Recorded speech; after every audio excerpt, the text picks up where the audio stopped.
Tatsakallan gunarnavasya Vande Guru Sri Charanarabindam.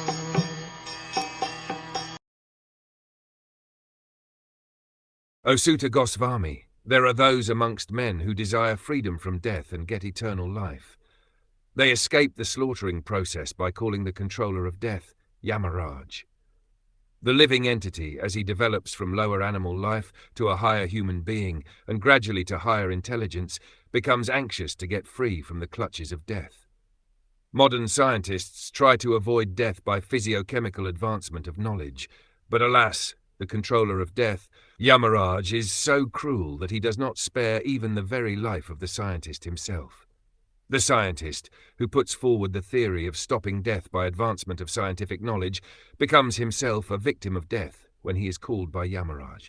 What to speak of stopping death? No one can enhance the short period of life, even by a fraction of a moment. The only hope of suspending the cruel slaughtering process of Yamarāj is to call him to hear and chant the holy name of the Lord. Yamarāj is a great devotee of the Lord, and he likes to be invited to kirtans and sacrifices by the pure devotees, who are constantly engaged in the devotional service of the Lord. Thus the great sages, headed by Shaunak and others, invited Yamarāj to attend the sacrifice performed at Naimisharanya.